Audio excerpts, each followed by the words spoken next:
असं काही नाही, विधिमंडळातला शिवसेना हा सगळ्यात मोठा पक्ष आहे. त्याच्यामुळे मला असं वाटतं असं काँग्रेस किंवा राष्ट्रवादी काँग्रेसशी बोलण्याची गरज नाही. पण शिवसेनेला आपला अजेंडा घेऊन, आपली भूमिका घेऊन ॲग्रेसिव्हली शिवसेनेच्या पद्धतीनं काम करण्याची आवश्यकता आहे, अशी सदस्यांची भावना होती.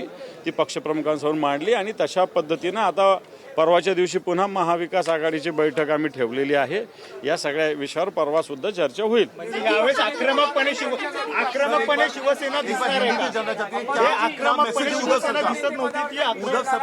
नाही, विरोधी पक्ष नेत्या पदावर नेहमी चर्चा नाही, सोडून कसं द्यायचं. विधिमंडळात शिवसेनाच सगळ्यात मोठा पक्ष आहे, असा विषय सोडून दिलेला नाही. परंतु आताच्या घडीला सत्ताधारी पक्षांनी सगळं कमरेचं सोडलेलं आहे, म्हणून यांना नेहमी बोलण्यात कोणता अर्थ पण नाहीये.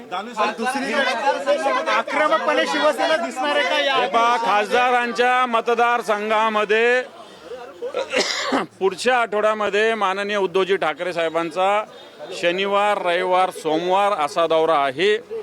शनिवारी यवतमाळ, वाशिम, हिंगोली, रविवारी परभणी, धाराशिव आणि सोमवारी शिर्डी, अशा पद्धतीनं उद्धवजी ठाकरे साहेबांचा सर्व शिवसेना नेत्यांसह दौरा आहे.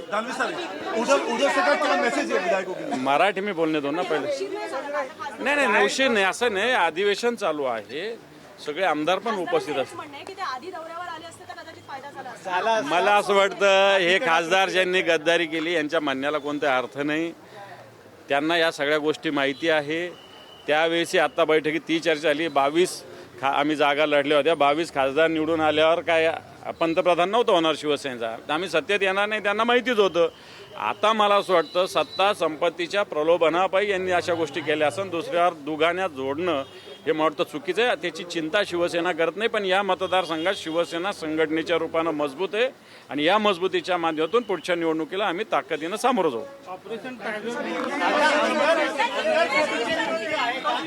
कोणते सगळे आमदार इथं उपस्थित होते, त्याच्यावर चर्चा पण आहे, असं कुठं झालेलं पण नाही, होणार पण नाही.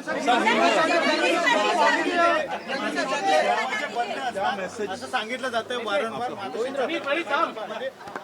मला असं वाटतं या सगळ्या खोट्या गोष्टी बदनामीच्या आहेत. त्याच्याविषयी उद्धवजी ठाकरे साहेबांनी वर्धापन दिनाच्या दिवशी सगळ्या भूमिका मांडल्या. देखो, शिवसेना विधायक दल की मीटिंग थी जिसमें माननीय उद्धवजी ठाकरे साहब, संजय राउत साहब, आदित्य जी ठाकरे साहब सहभागी थे. आदित्य जी तो विधान मंडल शिवसेना के नेता ही है. इसमें अगले 3 हफ्ते में मानसून सेशन में शिवसेना की भूमिका किस प्रकार होना चाहिए, कौन से मुद्दे रेज करना चाहिए, इस पे हमने चर्चा की है.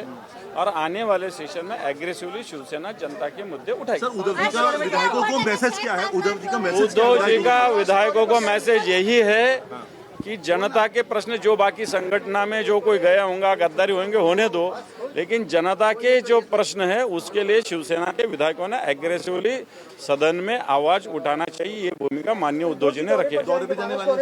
उद्धव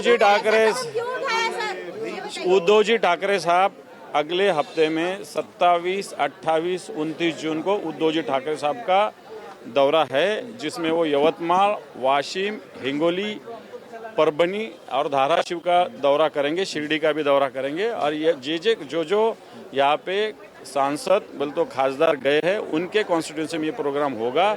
शिवसेना यहाँ पे जो शिवसैनिक है उनसे माननीय उद्धव जी मिलेंगे और जो जिन्होंने गद्दार किए उनके खिलाफ हम आवाज उठाएंगे. सर, उबाटा के 6 सांसदों ने ये इतना बड़ा कदम क्यों उठाया, बागी क्यों बने? मैं लगा उनको पूछो अभी.